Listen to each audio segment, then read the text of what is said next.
Okay.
You lead. Uh-oh. I swear this out. It came like this.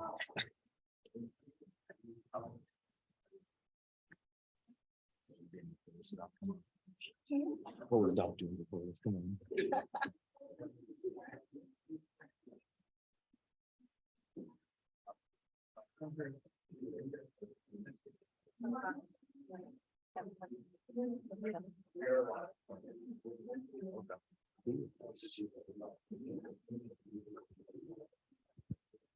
Good morning, everybody.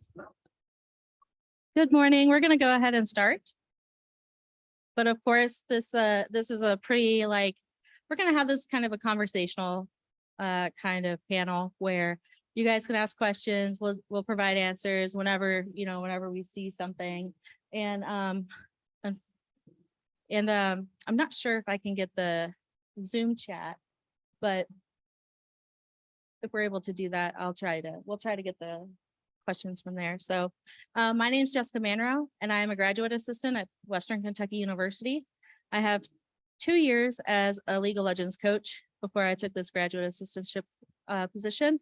And then before that, I was a social media person for WKU for like 4 years. And I've been involved in live streaming and community building and leadership for about 8 to 9 years.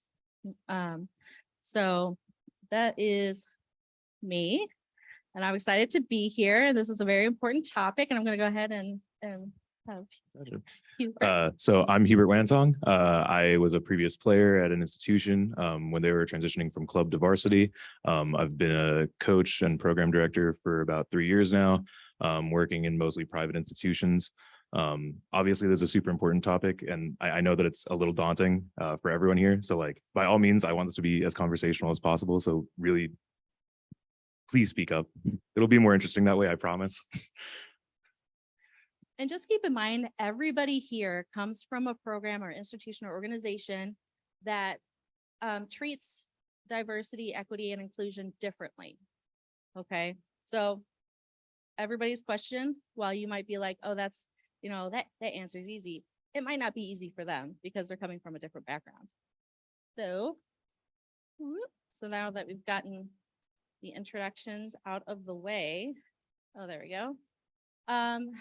What we hope you'll get from this presentation, I want you guys to walk out of this room feeling like if this is a topic that you struggle with incorporating with your program, I hope that you walk out of this having some resources to go to and some people that you can talk to about these topics, because they can be sensitive topics and because it's pretty personalized to your needs and your program and your students. And then, what do you want for them to take out of this? I was gonna say, so again, similarly, realistically, we've compiled a list of things that are kind of national different programs that you guys can kind of reach out to. We'll touch on it later, but really, as far as what we do at my institution, a lot of it is really just community outreach. So what fits for us doesn't necessarily fit for every college, but there are a lot of different high school programs, different community outreach programs that are super impactful within your individual communities. And that's really going to be a lot of the grassroots that you're going to be able to do to kind of increase diversity within your rosters, as well as, again, I don't know how many institutions are necessarily recruitment driven, but again, you're getting a more diverse cast as well as increasing your potential recruitment base just by reaching out. So we're gonna have some links in here for resources, and then we'll have like an overall Q&A. Seems to be pretty much the standard for any panel, but of course you can always, like raise your hand and we'll call on you, or if you have a question, you could just like kind of like speak up if you want and interrupt us. I mean, I don't mind. And we're all adults here, and you guys, this is something, hold on, this is something that you probably have been reading about, been talking about, been to presentations about. Oh, thank you. And we're just gonna kind of go over what inclusivity is, what it looks like, what diversity is, and what equity is. So do you want me to just go ahead? Go for it. Okay, so what is inclusivity? Inclusivity is being able to provide equal access to all of the people involved in your program or organization with impartiality, okay? They might be excluded from opportunities that other people have had. You don't want to exclude anybody based on any kind of differences they might have.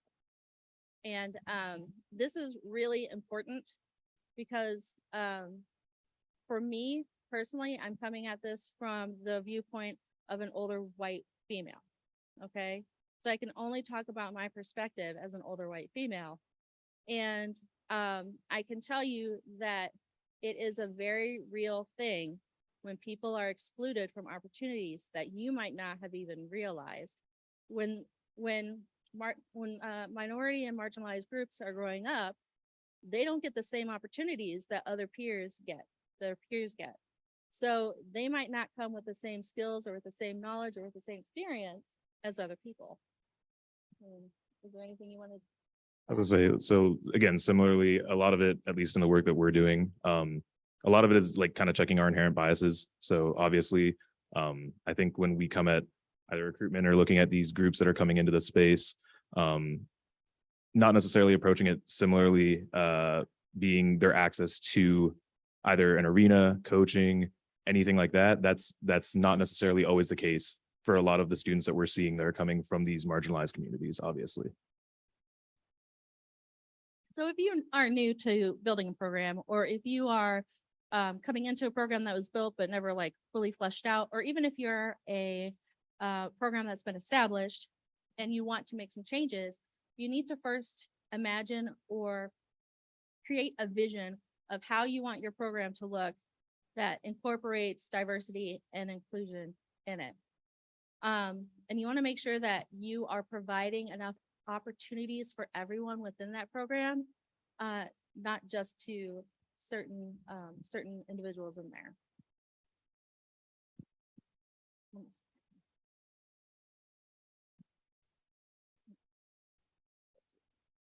Yeah. The other, yeah. There we go. I was joking around saying I usually break the break the clicker. My bad. It's okay.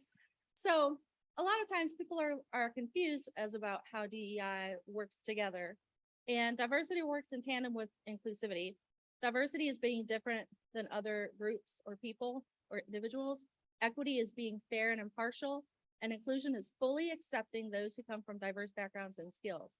This is something that a lot of institutions struggle with because of the background, the community background that institution is in. Okay, so Western Kentucky University is primarily a white community, right? Bowling Green is primarily a white community, and our student population reflects that. So how can we make that kind of program more diversified, more inclusive, and provide more opportunities for our students? And then we're going to have a little bit of a conversational thing here. That's for conversation. Of course, I like to try to get people involved in these panels, so that way it gets your brains thinking and going. So is there anything, Hubert, that you would like to add about your institution and what diversity, equity, and inclusion is? I mean, so for us, our campus is actually 60-40 for male-female split, and our team is by no means reflective of that, which is a pretty large and I think common problem at most institutions. And it's something that we are actively targeting intentionally. And I think the intentionality behind when we're building our rosters is incredibly reflective of the type of program that we're trying to create. And not only that, but when we look at how inclusivity and how this is actually going to be impactful to our rosters, when you have, not necessarily, but when your entire roster is made up of similarly minded or similar experiences growing up, the way of conflict resolution, the way that they're going to talk through problems in game, the approach in general is just going to be very, not monotonous, but pretty homogenous, I guess. And so looking at bringing in those outside perspectives. So we've been fortunate within our first year of recruitment to have a pretty decent turnout of marginalized and majority or minority populations. And I can't tell you what a difference that makes in the way that we host practices and the way that discussions, VOD reviews, all those different pieces that aren't necessarily something that I would have approached that way or that their teammates would have approached that way. The difference in opinion and the approach to problem solving is incredibly important. And that's really a lot of esports, right? So it's a lot of problem solving. It's not necessarily how fast you can run, right? Like traditional sports. So that approach is incredibly impactful in the way that we're intentionally finding our rosters and the way that we're doing our DEI initiatives going forward. Same with our institution. Our program is actually not reflective of the community's, like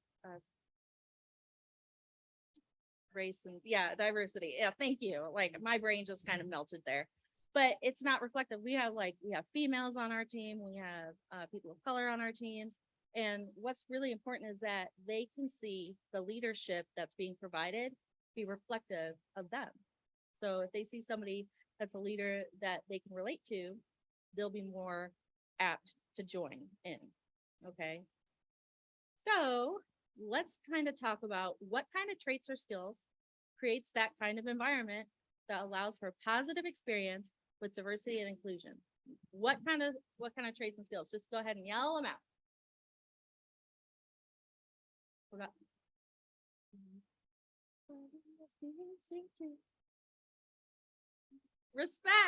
Yes, thank you. I thought I was just going to really embarrass myself there. Yes, respect. Okay, it's really important that people have respect for each other. Okay, what else? Open-minded. Nice. I like that one.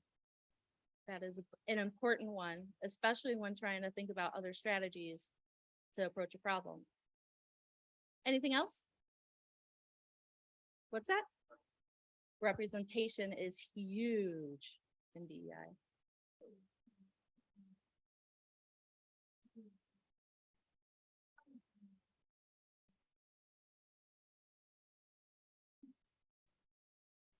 Yeah. So what she mentioned was how to communicate the values of what your team has, right? Like that communication is really important to each other. And yes, I think that's a skill. Communication is definitely a skill that's learned and improved over the years. What was that?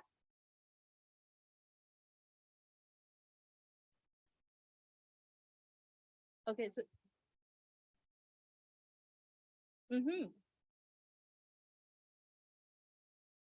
yeah, intentionality is what Anissa said. And I'm just saying this for people that are coming in virtually so that way they know what was being said.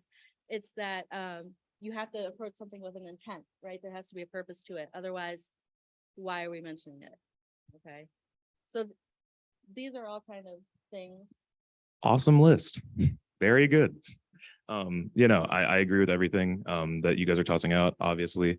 I was gonna say, I know it's early, so I apologize for tossing it to you guys, but no, 100%. I definitely like the intentionality there and the communication pieces.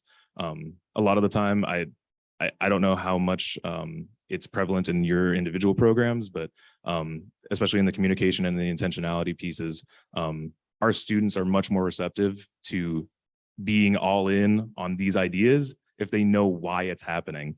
I'm sure for some of us not too long ago, we were college students. And for those of us that weren't, we can all remember how everything felt, or certain things we do it because we were doing it, right? Being able to communicate to your teams, okay, so like we're recruiting at these events, and it's not necessarily just to have, you know, this population or that population. It's there are gamers in every population. They're going to be your teammates. They're going to be the best players that we can get. Like, this is why we're here. And the teams are going to be whole hog on that. And they're not even going to necessarily realize that it's a DEI initiative. It's we're here because these people play games, because that's the bottom line for a lot of what we're doing. Yes.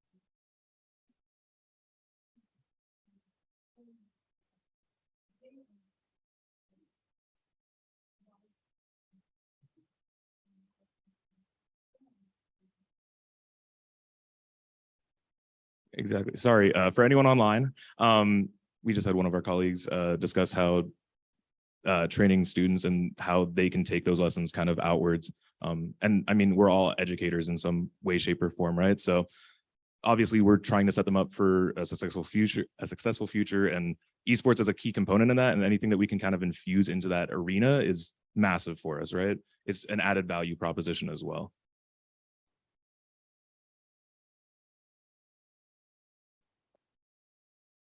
All right. Give this a second try.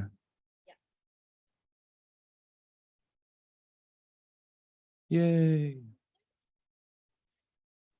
Okay, so this is pretty much, I'm gonna have this available in the NACE Discord for everybody. So that way you can go into this PowerPoint. It's Google Docs. So it's nothing that you shouldn't be able to open. You can click on these links and you can go there. And I guess we're gonna just like kind of briefly go over this, and then discuss what we've done in our programs. And I'm really impressed, by the way, with how Hubert's programs has done community stuff. So I hope you can totally talk about that part. I would love it.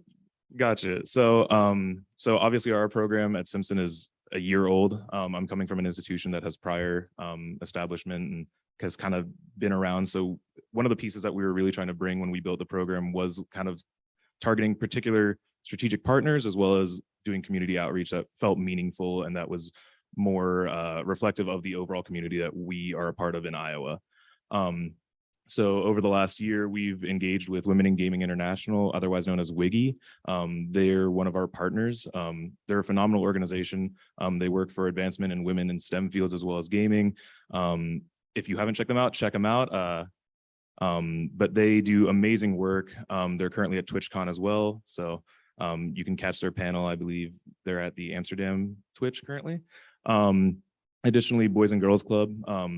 They're a national one, obviously, and they do great work.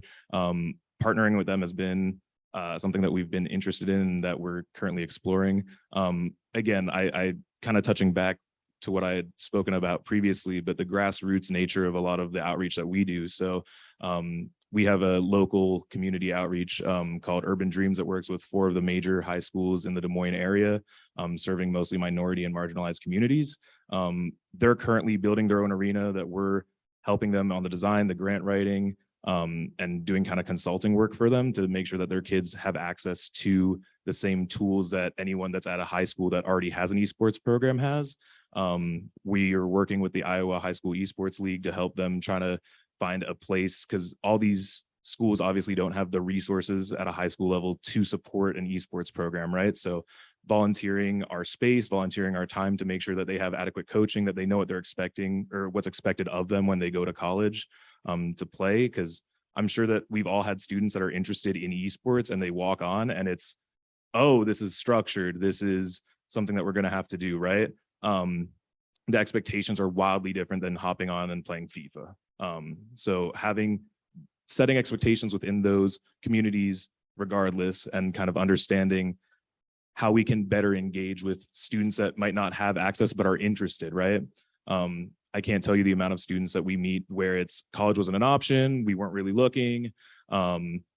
This is a path to higher ed that I didn't know that I had. I have never had access. I'm playing on my brother's, GPU that's like 10 years old. Providing them access to these resources that we, at a college level at least, take for granted. I was gonna say, show of hands, I think a lot of you guys were in here from the last session, but who has an arena here, right?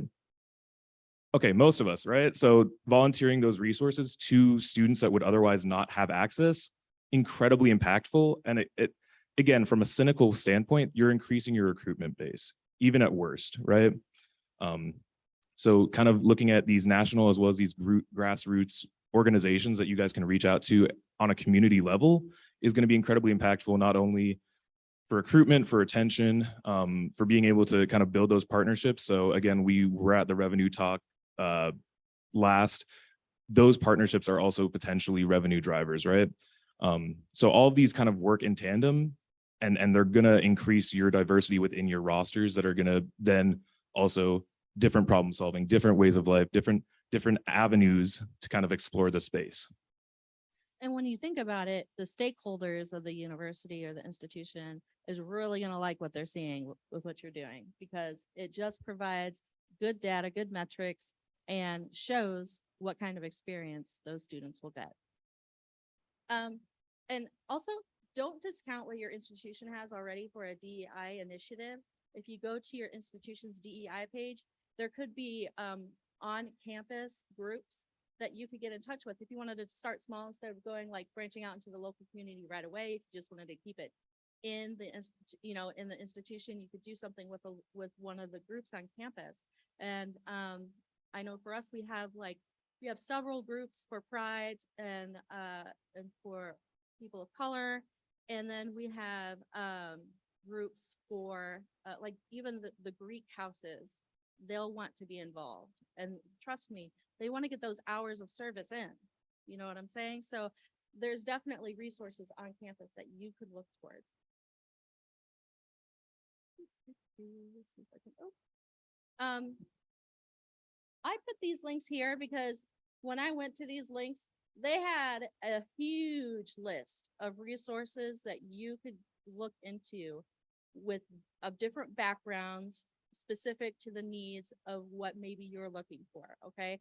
These two, I mean, it was just phenomenal, the amount of resources on these 2 pages.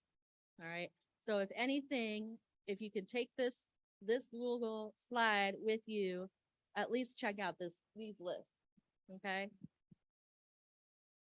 And then here I put what experiences in DEI have we had. So the experience that I've had with DEI, and it's not necessarily positive. It's because 1, obviously female, and 2, older. Okay. Significantly older than people that are going into college to play esports, right? So they look at me like I'm, and I hate to use this term, hate it, a boomer, right? I'm not, okay? I'm not of that era, but they still just kind of apply it to everybody in some kind of slang colloquial way. So, so it's really hard to connect with these players if they can't relate to you on some kind of level. And it could be hard for us as educators if we can't connect to them on some kind of level. You know what I mean? Like, it has to be a 2-way process of bridging that. And it has been a challenge, but if you keep working at it and you just don't give up on the process, it will be so good, not only for you, for your growth, but for their experience and their growth. So similarly, so coming from a player perspective, so a lot of what we've done in the programs that I've worked with has focused a lot on player communication and player driven success. So like she said, understanding and being able to bridge that gap with players is huge. I think that that's kind of one of the larger portions of what makes our job easier or harder a lot of the time, especially in the sense of inclusivity. So at least at my institution, I make it pretty clear when you walk on, if you're from a community that you think could be an issue, we make it extremely clear that if anything comes up, you let us know. Any aggrieved party, if something happens, we make sure that they are fully aware of what consequences and what we're doing in the process. We have a pretty serious one strike policy. Obviously there's an education piece, but basically if it's knowingly done, we have very little tolerance, and all of our students know that going forward. As I say, so we do a sit down. I don't know how many of your institutions have, or not even institutions, how many of your esports programs actually have like a code of conduct, a guidebook, anything that's written in stone? Awesome. So I don't know how many of you have a DEI piece or any kind of discriminatory piece within that. But that's something that we kind of take pretty seriously, and we sit our kids down day one, have them read through our feels weird, like terms of service almost. And we really do take it seriously, and they sign off saying that they've read it or that they know what's going on. And unlike those TOS that you get, we actually walk them through it. There's no like, oh, I checked the box and I scrolled all the way down and I got it, yada, yada, yada, right? So if something happens, they're well aware because we've walked them through it. There's no oopsie. So taking that pretty seriously. And the other portion, when we're talking about student trust and establishing those connections, you have to create a space that people feel like you're actually going to follow through, right? So being able to have those students that are from those minority populations, that are from those marginalized backgrounds, making sure that they feel safe and that they know that you are there to help them, assuming that anything goes wrong, and that, you know, you'll follow through, obviously. Again, outside of that, again, I think best practices when we look at it is just getting those into our, you know, rule books, our guidelines, what have you, and making sure that we really are following through when they actually occur, and making a space where people feel safe enough to actually report. Because I think that that's also a huge piece. I know when I was a player, there was an incident, and it was not a space that necessarily felt like you could report, because you don't know what's going to happen realistically. So keeping all of that in mind going forward as directors and as coaches, making sure that we are mindful of that. Yeah, and I have to agree with that. We actually have our code of conduct on our players handbook. Not only do they have the paper copy of it and we have their signed copy of it, we put it online and Discord, and we have a physical copy in the space. Every coach knows where their folder is, and they can always open it up and say, this is what happened. This is the exact, you know, thing that we're struggling with right now. Okay. And I agree. Follow through is super important. If you don't follow through, they see that, they will see it, and the limits will be pushed. Okay. So you really do have to follow through with the consequences of every action that they did. And for us, I wish we had the 1 strike you're out kind of rule. We have like a 3 strike you're out kind of rule, and we have to actually have a paper trail of documentation of everything that we have done. That includes a coaches meeting where myself or the other graduate assistant is in. And then if it escalates, it goes to the advisor, myself, and the players. And we meet with not only the aggressor, but the other person. And then if it's still going on, we meet with the head honcho of our program. And we're just like, listen, we have given you these chances and we told you that what would happen. This is the final straw, basically. But start considering having a binder in your room with those, with the code of conduct, the handbook, everything. Start having it on your Discord pinned, okay? And then, I mean, this is just something I would recommend that you do. And then just like Hubert said, at the beginning of the year, we gather everybody in our program.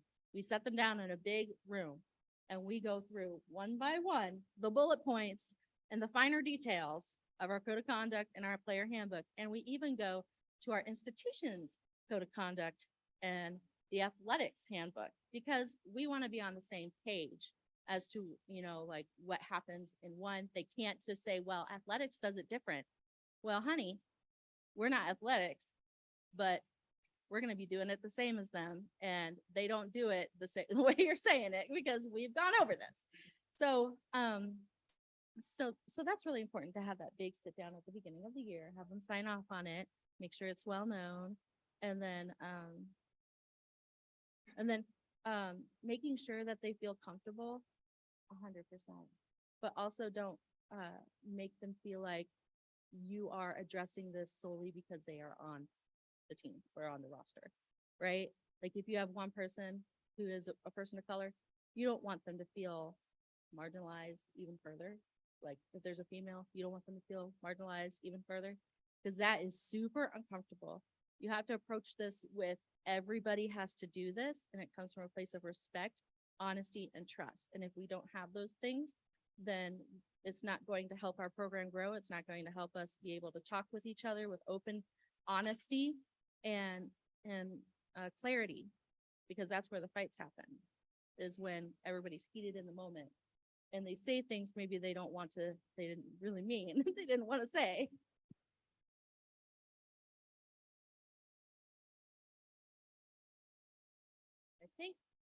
I think that goes for this. We wanted to leave a whole bunch of time for y'all to ask questions that we could hopefully answer. And please have questions. Yes.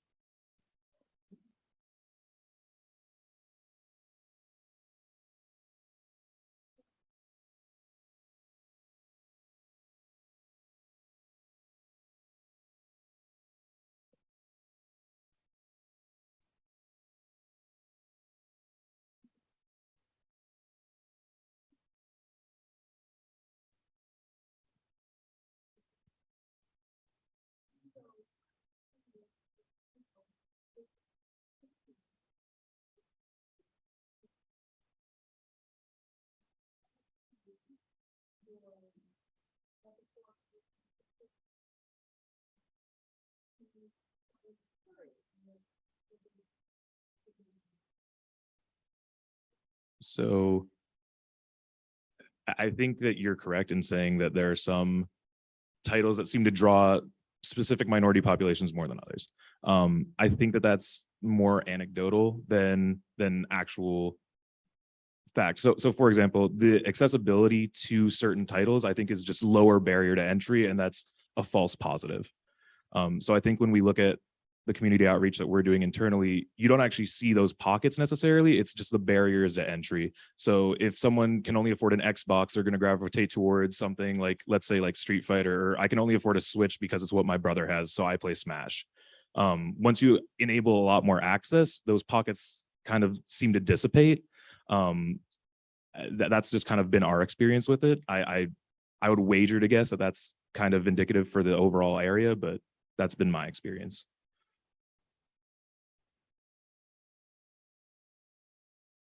What's up?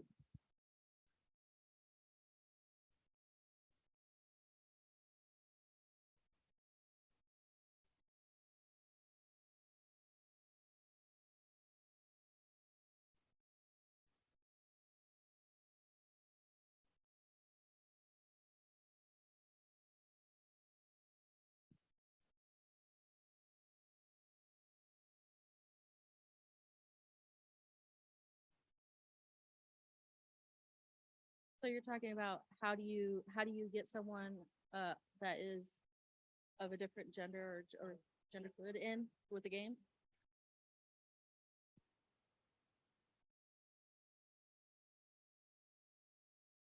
Okay. I love that question. You want to know why? Because every competitive game, I shouldn't say every, maybe 95% of them are, they are made for the male population. Okay. So like they make it ideally for males. If you think about it, if you think about the graphics, if you think about what the people, like the characters look like, if you think about, like all of those things, you suddenly realize that this is something that has been studied and it's out there, and I can give you the resources on those studies if you want, just let me know. But yes, those games were made to attract the male population. And while I say that, women still enjoy those games. Okay. So League of Legends, women still enjoy those games. All right. You might find more support players that are female just because more female characters in these games are support characters. Don't you think? When you think An about amount, it? yeah. Yeah, I don't know. That just came to me. I'm like, whoa, that's weird. So they do play these games. They just might not, like want to come up to you and be like, hey, I'm interested. I play this game because of how attractive it is for males and the possibility of a harassment as a female. Does that make sense? Slightly piggybacking off that. So like, again, we've had a couple of female players that have been incredibly key in our rosters over the years. A lot of it is like what you said towards the end there, just the ability to actually approach. And that kind of just comes back to making sure that the environment is somewhere that they feel like they can, come out and make a positive impact on the team, and that they're valued the same as any other player on the roster. I don't know if you've had experience with it, but it's kind of a snowball effect as well that we've kind of had, where it's the more you kind of reach a critical mass where it just is, this is a space that just is for everyone. So the more you kind of reach a tipping point where it's just, oh, like this is just cool. This is just a place that I can go to, versus just a male dominated, hey, I'm at the arena. And I think it's really important too that you highlight those people of like we highlighted some female players on our teams, because we don't get that much representation as female like esport players or coaches or leadership or anything like that. It's really important that we're able to see that. And, just like people of color, it's really important that they are able to see it, because then they feel like I'm welcome here.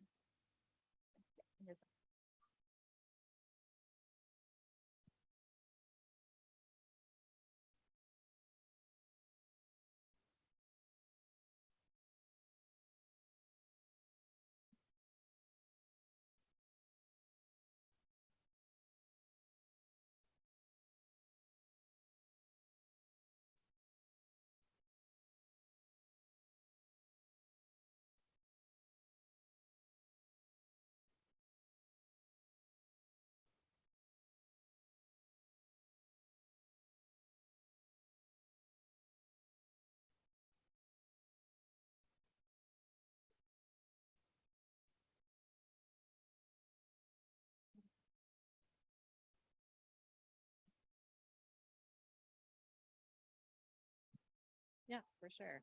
For sure. I like what you said there, because it is something that is also well documented in both qualitative and quantitative studies, that people that are a minority don't feel comfortable playing these games in a public setting, right? So they'll have their voice comms off, they'll just communicate through pings or through, like in-game communications. Just because if they start speaking up, or if they say something that could like allude to, what differences they have, that's when, that's when things start going downhill. And I mean, it can be scary. It can be scary sometimes. Ooh. So, make sure that that your players are respectful of that they're not using any kind of in-game slang. Okay. When they're mad, or if they're talking about a character or whatever, be cognizant of what they're saying, because sometimes they'll say something they don't even realize it, and you're just like, whoa, that is so not appropriate, and it could make people uncomfortable.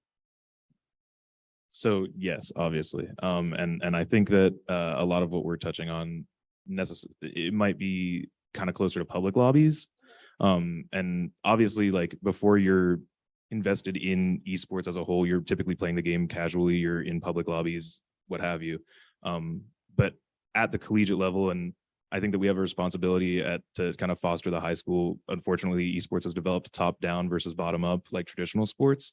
But that kind of gives us a unique burden and also a unique cause to kind of rally behind, being that we can kind of support, again, at those grassroots levels, at that high school level, those in-person tournaments where you can, again, kind of foster the players that you want to see at a collegiate level and that would, benefit from this DEI initiative, right? So at a collegiate level, I think that we have a unique responsibility to reach out to those high schools, take those kids out of public lobbies potentially, and show them, okay, like this is what's expected of a teammate, not necessarily of just like, I'm a rando online, right? So having them communicate efficiently. I don't know how much you see it in your program, but similarly, when they're communicating only with pings, like they don't have the comms training to really support something at a collegiate level. So that's a unique thing that we can take on that I think can do the space a lot of good going forward, that I don't think we necessarily realize in the moment. 100%. Oh my gosh. I'm like, I love what you're saying here because 100% we are going backwards in that we are trying to trickle down our expectations to the high schools instead of them being raised through this like traditional sports. So it's important that they realize that mind games, they'll say, oh, but that's just mind games. I'm just playing mind games on my opponent. No, what you're doing is inappropriate and it's not okay. Because that's how they grew up. That's like they started playing the game. Maybe if they played League of Legends in like 2012 and they were probably like what, like 8, who knows? You know what I'm saying? And they grew up through it. And then that's the culture, that's the communication. That's what they've experienced. And then boom, they're in college.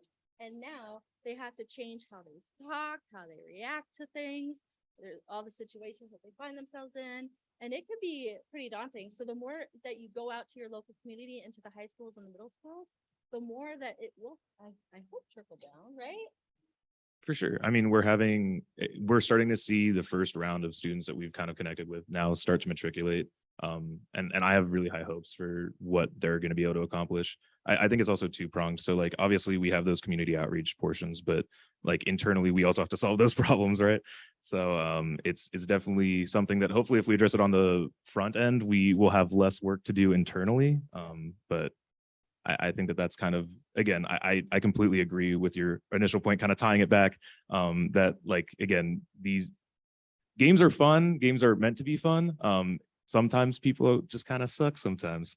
But like, obviously, if we kind of get them out of, again, like you would never road rage if the guy was right next to you, right? Like there's just things that we say that because of anonymity. So getting that out and being able to actually facilitate those conversations in a meaningful way, super impactful going forward, I think, in the space. And the best thing is if you are a member of NACE or even if not, you could connect with other organizational leaders in the Discord and say, what has been your experience and what do you do? And oh my gosh, the amount of resources just in that Discord alone that you have, where you can get all kinds of amazing ideas and you can kind of say, well, that idea is not for me. That's okay. But this one is something I'm thinking about having this year. Let's do it, and it's so cool. And you can always reach out to anybody. Like if you see them on a panel and you're like, hey, saw what you said. Give me the deets on this. I want the tea of how to do things. Like don't be afraid is really all it comes down to.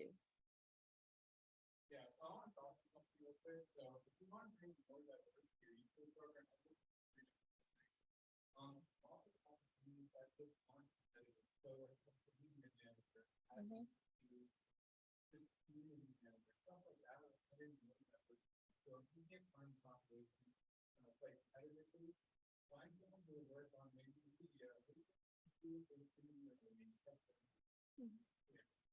Yeah. For those online, one of our colleagues additionally talked about esports adjacent programming as well as like club opportunities, which I think are huge pieces to any program going forward. I know it's a lot to manage. I know a lot of us are probably single staff. So overseeing your competitive teams, your club teams, your broadcast. Like Doc said in the previous, unhealthy work-life balance is the key. No, seriously, don't do that. But 100%. I think that those are valuable places that we can find some opportunities that aren't necessarily. And again, I don't know your experience with it, but at least for us, we have people that are engaged with our esports adjacent programming that would never touch a video game. So we have a sports commentating major on campus. Those are the major people that do our broadcast. They know nothing about Rocket League before we come in and train them about like just the basics to get them off the ground, and then they become invested. But those are people that typically would not be engaged with our population whatsoever.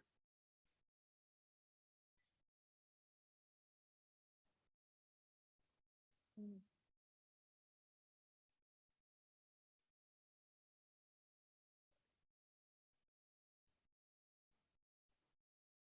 Mhm. Yep. I mean, there's just like, there's so much out there that you could like just go and research. I mean, it's like such a new area and everybody's getting data on it, everyone is, you know. So, yeah, Did definitely. you have a Yes, sir. question? Sorry.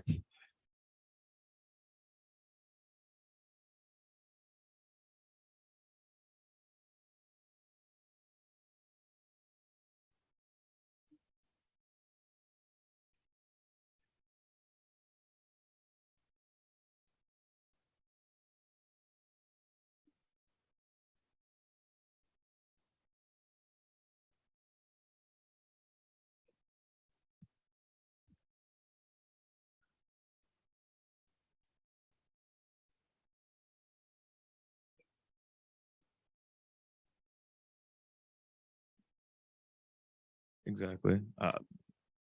So like I feel like I talked a lot about like outside engagement. Like you're 100% correct. Like internal engagement is just as much important, as well as like again when we talk about like player trust, player confidence in the space. Like you need to be able to have those players that are invested enough in the program to reach out to those friends, right? So being able to kind of establish that within an internal culture is incredibly important for not even just DEI, but just the success of your program going forward. And at WKU, we actually treat our shoutcasters and everybody like they are on the team. They are a part of the team. We all work together to make sure that we are, putting our best foot forward and representing our institution as the best we can. And there have been moments myself as when I was coaching, doing tryouts, where somebody just wasn't. I mean, they weren't cutting it, right? Like you're like, man, this is. You can tell that they love the game. You can tell they know a lot about the game, but their skill level is just not where I want this to be compared to other people that try out. But I've also said, you know what? I think you will be perfect doing this kind of role for us because we really need it. So like, somebody who likes to talk about the game, perfect choice as a shoutcaster. They might not like get to it, they might be like a fish out of water, but the more they do it, the more comfortable they're gonna get. You can also have somebody do the social media. You can also have somebody do the analytical side of things like scouting. Yeah. And things like that. You just don't know who you might appeal to once you start getting out there. Any other questions? Yeah.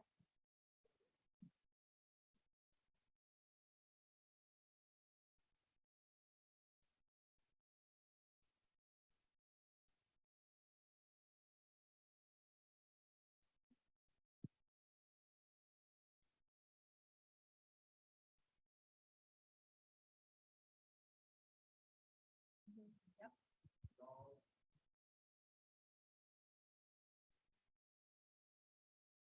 Oh yeah. Like before COVID hit, we were going to have a women in gaming club. Just people that identify as female be a part of that. And that would be their safe space. And then COVID hit. But 100%, like that would be something that I think would be inviting for females. I agree. I think the end goal is always to kind of like reconfigure and just kind of right now the need exists, unfortunately, right? This is a solution for the harsh reality we're in. I think long term it's to maintain co-ed. but like as of right now, it just isn't there, right? Like the population necessarily doesn't feel like they can be included in the space right now. And I worry slightly that it gives the main scene an excuse to be like, well, they have the female leagues, like we don't have to care anymore, right? And I think that that's a dangerous precedent to set. But like in terms of inclusivity, 100%, great idea. I worry that it'll be hijacked by a lot of not great people. Okay, well, should we just put like our Discord handles, like say them? Use those to know you? Sure, I'm Santa Grogus 7662. I actually have to Got me like, back to like Club Penguin days. I'm like, oh. Santa Grogus 7662. If those numbers are wrong, then I apologize, but I'm next to positive they're correct. like Santa Gragas. Yes, like the lead character, like the skin. That's Yeah. And I'm Curiel, number 9124, KIRAEYL, number 9124. You'll probably see me in the Discord as Jessica, WKU. Yeah, that's actually a lot less cringy. You can find me as a Simpson Hubert on the NACE Discord. Yeah, by all means, please reach out genuinely if there's anything that we didn't cover that we omitted that you guys still have questions on. I know that I'm not a big question person publicly in panels, so like I get y'all. But yeah, thank you guys for showing up genuinely and a bunch of awesome questions. And I really do appreciate you guys taking the time out to sit in on this one. Yeah, thank you so much.